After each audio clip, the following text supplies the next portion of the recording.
Ugh, are you really wearing that rag to work? Sully leaned over the porch railing, swirling a glass of my wine like she bought it. No wonder Grandpa gave you the house, she sneered, loud enough for the neighbors to hear. He was probably afraid you'd die in a gutter with that hired pourer job. I stood in the driveway, clutching a single cardboard box, while my father punched a new code into my front door lock. I didn't scream. I didn't argue. I just stared at them, memorizing the smug look on my sister's face. They thought they had finally kicked me out. They had no idea I was already holding the match. I looked at my father. He wouldn't meet my eyes. He was too busy fiddling with the keypad, wiping his fingerprints off the fresh plastic like he was scrubbing away the last 26 years of being my dad. Done, he muttered, finally stepping back. The code is changed. You can pick up the rest of your things next week. We need the space to settle in. Sully laughed, a sharp, glassy sound that grated on my nerves. Settle in? Dad, we need to fumigate first. It smells like stale beer and desperation out here. They were waiting for it. The explosion. The tears. The begging. They wanted me to fall to my knees so they could feel justified. So they could tell themselves they were the reasonable ones dealing with an unstable daughter. I reached into my bag. Mark flinched, like I was pulling a weapon. Sully just rolled her eyes, taking another sip of wine. But I didn't pull out a gun or a tissue. I pulled out a single sheet of paper attached to a clipboard. Fine, I said. My voice was flat. No wobble, no heat. I'll go stay with a friend. But before I leave, I need you to sign this. Sully scoffed. I'm not signing anything. Get in your car and go, Martha. It's not for me, I lied, smoothing the paper against the clipboard. It's for the house insurance. Since I'm not living here, the policy shifts. This waiver just confirms that any personal property you bring onto the premises, specifically high-value electronics, is covered against electrical surges or theft. I paused, letting the bait hit the water. I know you have all that expensive vlogging gear, Sully. The lighting rigs, the 4K cameras. If a storm hits and fries them without this signature, the insurance company won't pay out a dime. You'd be out, what, $10,000? Sully froze. Her eyes darted to the pile of Pelican cases stacked by the front door. Her studio was her life. The thought of losing her equipment terrified her more than hurting her sister ever could. Give me that, she snapped, setting her wine glass on the porch railing. Sully, wait. Dad started, his brow furrowing. Maybe we should read it first. Oh my God, Dad, it's standard insurance crap, she interrupted, snatching the clipboard from my hands. Do you want me to lose my channel if the power surges? Martha just wants to leave. Let her leave. She scribbled her signature at the bottom of the page with a flourish, pressing hard enough to dent the paper. She didn't read a single word of the text block above the line. If she had, she would have seen the clause in bold print. The undersigned acknowledges they are temporary guests with zero tenancy rights. Revocable at will by the owner. She thought she was insuring her cameras. She was actually signing a confession that she was a trespasser the moment I decided to revoke my permission. She had just waived her right to a 30-day eviction notice. There, she said, shoving the clipboard back at me. Happy? Now get lost. And don't think about sneaking back in. We have cameras. I tucked the clipboard into my bag, feeling the metal clip snap shut. It felt heavier now. It felt like ammunition. Enjoy the house, I said. I turned and walked to my beat-up sedan. The engine sputtered as I started it, a noise that usually made me wince, but today it sounded like music. As I backed out of the driveway, Sully shouted one last thing over the engine noise. Smart girl, keep your mouth shut. Consider this the rent you owe Mom and Dad for all these years. I didn't look back. I didn't need to. I had everything I needed right in the passenger seat. I checked into a motel room that smelled like lemon pledge and old cigarettes. The carpet was sticky. The neon sign outside buzzed like an angry hornet. It was a long way from the master suite I had just been evicted from, but it had one advantage. It was a command center. I sat on the lumpy mattress and opened my laptop. The screen glowed, illuminating the single box of possessions I'd managed to save. That house wasn't just a building. It was a verdict. Grandpa James didn't give it to me because I was the nice one. He gave it to me because I was the only one who visited him without a handout. Sully visited him once a year, usually when her credit card maxed out. I visited him every Sunday to drink whiskey and watch westerns. You're the only one who doesn't look at me like a bank vault, Martha, he told me the day he handed me the deed. Don't let them take it from you. I tried. God knows I tried. I thought about the last 4 years. I thought about the double shifts at the warehouse, lifting crates until my shoulders screamed, just to pay the property taxes. I thought about the nights bartending until 3 in the morning, smelling like stale IPA and sweat, counting tips to afford the new roof. Meanwhile, Sully was building her brand. That meant brunch photos in Tulum, funded by Dad's retirement account. It meant unboxing videos of luxury bags that Mom paid for while wearing clothes from Goodwill. It took me a long time to understand why they did it. Why they looked at me, the one actually paying the bills, with disdain, while worshipping the ground Sully walked on. It wasn't just love. It was a parasitic addiction. Mom and Dad didn't just favor Sully. They lived inside her skin. She was their avatar. When Sully looked rich, they felt rich. When Sully got likes, they felt popular. They treated her like a trophy they had polished. And they treated me like the rag they used to clean it. You don't display the rag. You keep it under the sink until there's a mess to clean up. I remembered the day I moved in. Mom stood in the doorway of the master bedroom. Her lips pursed like she'd tasted lemon. You live alone.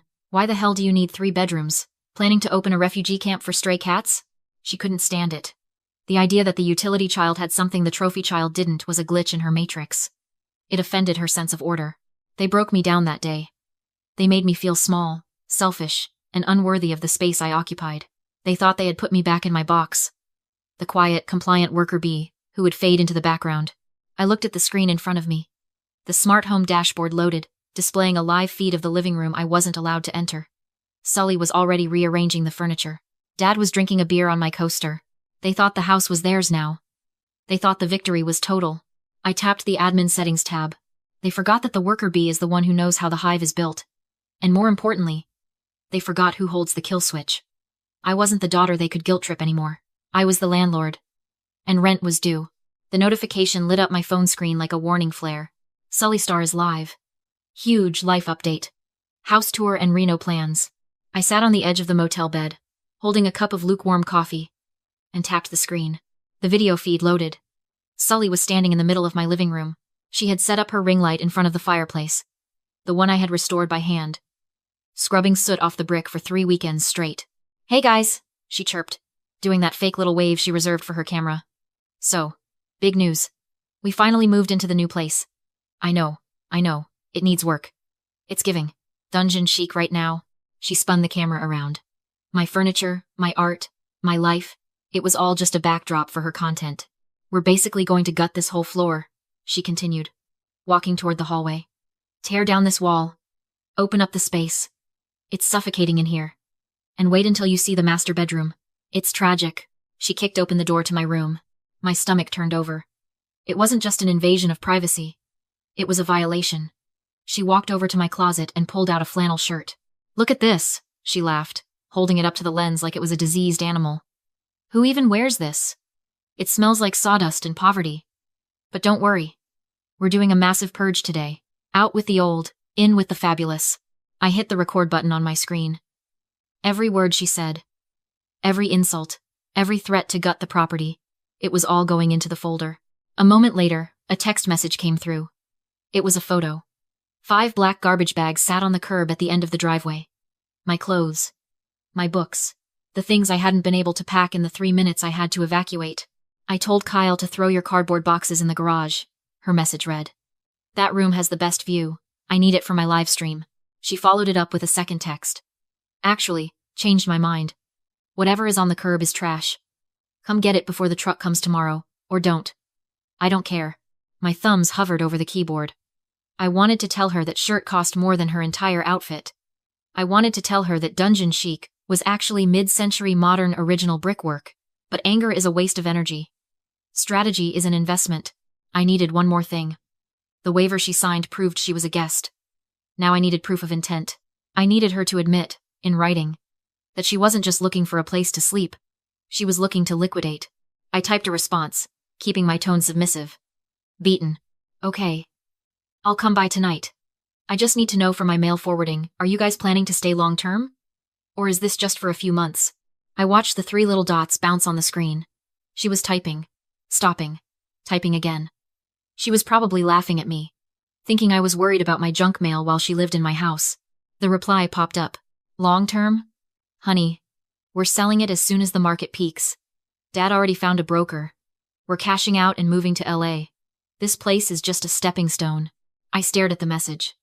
The air in the motel room felt suddenly crisp. She just confessed. This wasn't a family dispute about housing. This was a conspiracy to sell a trust asset. She had just admitted, in writing, to premeditated fraud. She wasn't a squatter anymore. She was a thief who had just announced her heist schedule.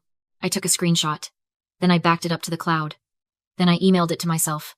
Stepping stone, I whispered to the empty room. She was right. It was a stepping stone. Just not the one she thought.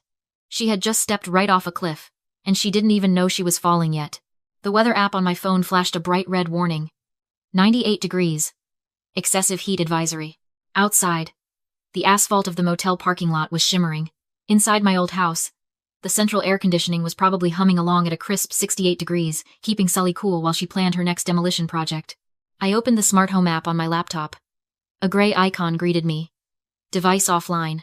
Sully had changed the Wi-Fi password. It was the first thing she did after I left, probably thinking it was a masterstroke of security. She thought that by cutting the internet connection, she had locked me out of my own systems. She forgot that I installed the panel myself 3 years ago.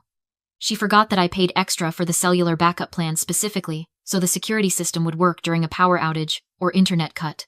I didn't need her Wi-Fi. I had a direct line. I clicked connect via LTE. The dashboard flickered, then turned green. System active. I saw the current stats. Inside temperature, 69 degrees. Water usage, high. Someone was taking a long shower. Energy consumption, spiking. Probably the studio lights. My finger hovered over the trackpad. They wanted to live in my house on their terms. They wanted to treat me like a stranger in the place I built. Okay, I whispered. Let's see how much you like the house when it stops serving you. I clicked the thermostat tab. I didn't just turn it off. I set the system to eco-vacation mode. The target temperature jumped to 90 degrees. The fans spun down. The condenser unit outside would fall silent, leaving the desert heat to do the rest. Next, the water tab. The flow meter was spinning. Sully was definitely in the shower. I clicked, shoot off valve.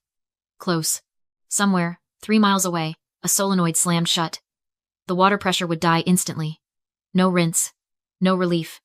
Just soap in the eyes and a dry sputter from the shower head. Finally, the master breaker. This was the feature I installed for fire safety. To kill the power remotely if a smoke detector triggered. Today, it was for pest control. Confirm, disconnect? I clicked yes. The live video feed on my other screen cut to black. The house was dead. No lights, no AC, no water. Just a stifling dark box rapidly heating up under the relentless sun. I leaned back against the headboard and waited. It took 4 minutes. My phone rang. Dad. I let it ring. Then Sully called. Then Mom. I picked up on the 5th attempt. What the hell did you do? Sully screamed. I could hear the panic in her voice. The echo of a silent house behind her. The power is out. The water stopped. I have conditioner in my hair. Martha, fix it. I can't fix it, I said, keeping my voice calm, helpful even. I'm not there. You did this. Mark roared in the background. I know you did this. Turn it back on. Turn what back on? I asked. The utilities? Oh, I canceled those. You what? I moved out, remember? I said. I'm living in a motel. I can't afford to pay utility bills for a house I don't live in. That would be fiscally irresponsible. You signed the waiver, Sully, I said. You're guests. Guests don't get utilities. It's 100 degrees. Mark shouted. Then you should leave, I replied, and hung up. I met Grandpa James at a roadside diner and skipped the emotions. I showed him 2 things. The estoppel certificate Sully signed, classifying them as temporary guests with no tenancy rights, and her text admitting they planned to sell the house. Grandpa smiled once. Then he opened the 3rd Amendment to the Family Trust a Bad Actor Clause. Anyone who tried to sell or damage a trust asset without consent was permanently removed. He signed it on the spot. They just lost the house, he said. And their inheritance. Instead of calling police, he called private security. We arrived in black SUVs. The house was sweltering. Mark accused us of abuse. Grandpa calmly explained they were squatters, and produced the signed estoppel. Sully froze, she remembered signing it. When Mark threatened to sue, Grandpa informed him his credit lines were frozen. The bank had called the loan. Mark checked his phone. Declined. Security cleared the house in minutes. On the sidewalk, Sully begged for money. I tossed her a quarter, the same tip she once left me. Back inside, the air conditioning hummed. The locks were replaced with biometric ones. I threw out their food, opened a beer, and ignored my mother's text begging for help. I blocked every number. The house felt clean. Quiet. Mine. People say you can't choose your family. They're wrong. You can choose your dignity. You can change the locks. So I'll ask you, would you have given them another chance, or done the same?